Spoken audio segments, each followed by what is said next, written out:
Après avoir pris connaissance par la voie de la presse de la déclaration politique de M. Martin Fayulu, président de l'ESID et candidat élu de la coalition Lamouka aux élections présidentielles de décembre 2018, et après analyse de cette déclaration faite ce 4 novembre 2018 et 2019, nous avons relevé certaines contradictions flagrantes entre les affirmations péremptoires formulées dans son préambule d'une part et les propositions formulées en guise de conclusion sous forme de propositions d'autre part. En effet, après avoir reconnu avec pertinence que Joseph Kabila a imposé le statu quo au détriment du vote massif du peuple congolais pour l'alternance, après avoir affirmé avec force que les institutions issues de cette escroquerie électorale sont illégitimes, et après avoir logiquement conclu qu'il importe par conséquent de rompre avec les fausses solutions et d'en finir avec les faux semblants et les faux dialogues, après avoir affirmé tout cela, nous n'arrivons pas à comprendre que M. Martin Fayulu propose comme solution de sortie de crise un dialogue. Dialogue qu'il appelle par euphémisme ou par pudeur politique discussion. Cependant, tout le monde sait et comprend qu'il s'agit bel et bien d'un dialogue que la coalition Lamouka souhaiterait avoir avec la coalition Cash FCC en vue de créer une énième institution, le Haut Conseil national de réforme institutionnelle. Il ne faut donc pas être un devin pour comprendre que cette nouvelle institution ne vise qu'un objectif, celui de créer de l'emploi en faveur des perdants des élections de décembre 2018, sans plus. Pour la résistance donc, la déclaration politique du président de l'ESID ne fait que consacrer le sacro-saint principe du droit que se sont octroyés les politiciens congolais qui ont accepté le système d'occupation. Il s'agit du droit de tous les collabos d'avoir accès à la mangeoire nationale, peu importe les conséquences néfastes pour le budget national ou sur la condition sociale de plus en plus misérable du peuple congolais. En réalité, dans sa déclaration politique, M. Martin Fayulu suggère plutôt la création d'une méga coalition à la tête de la République et qui comprendrait d'une part la coalition Cash FCC et d'autre part la coalition Lamouka. Cette méga coalition, selon M. Martin Fayulu, jouira d'une période de transition de 18 mois. Mais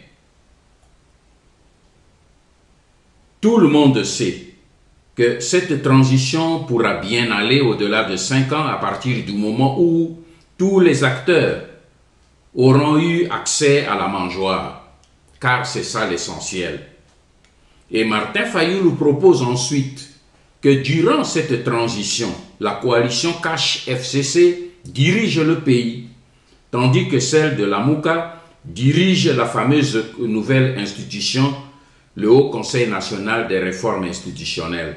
En termes clairs, il s'agit là des arrangements de bas étage pour se partager le gâteau entre le pouvoir et l'opposition. Adieu donc la vérité des urnes, et le peuple congolais, comme toujours, n'y aura aucun compte.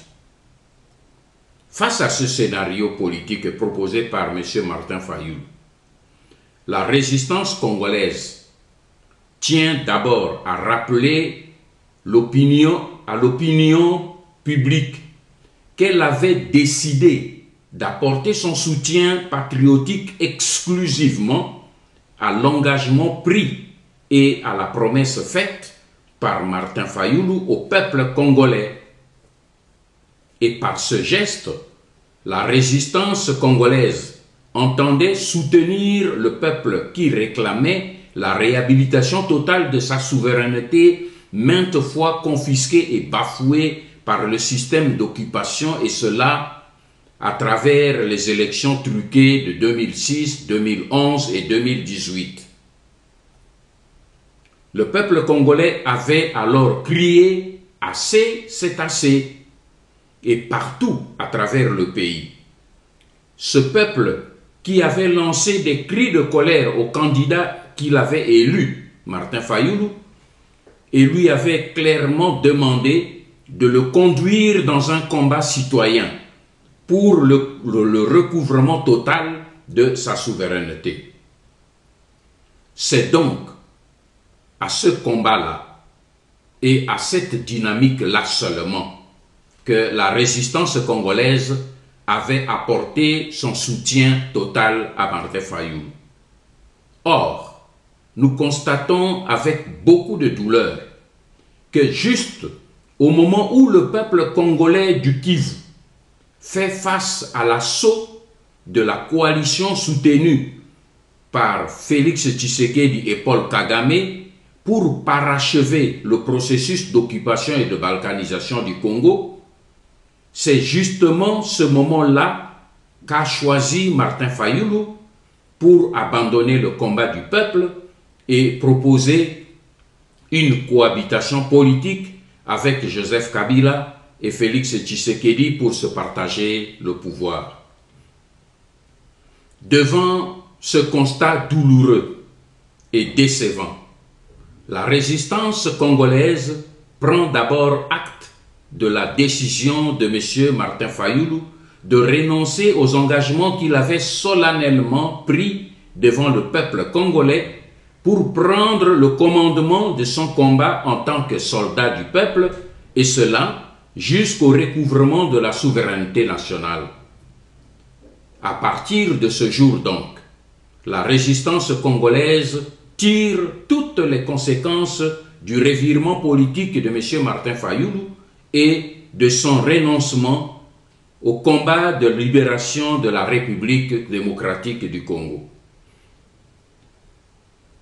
La résistance congolaise, quant à elle, réitère son engagement fidèle et indéfectible au combat du peuple congolais et promet de poursuivre à ses côtés cette noble bataille patriotique jusqu'à la libération totale du Congo.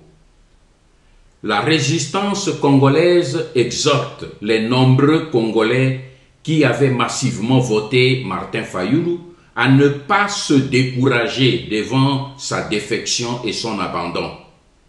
Ne tombez pas dans la tentation d'aller vous jeter entre les bras des ennemis du Congo, car le combat de libération d'un pays n'est pas l'affaire d'un leader politique ou religieux, fût-il providentiel. La libération du pays est l'affaire de tout le peuple. Et quand une portion de notre territoire national est attaquée, c'est un membre de notre corps qui est agressé et blessé. Devant donc la menace qui pèse sur le Kivu, le peuple congolais doit se mobiliser du nord au sud, de l'est à l'ouest, pour sauver l'intégrité nationale de notre territoire.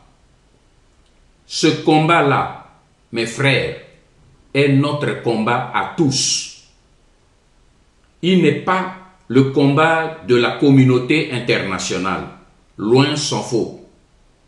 Il n'est pas le combat de l'ONU. Il est notre combat. pour ce combat-là, il n'y a pas de délai. Il n'y a qu'un seul délai, la victoire.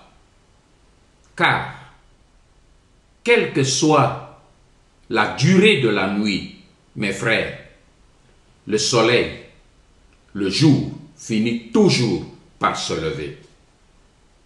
Inget. Et que Dieu vous bénisse et bénisse le Congo.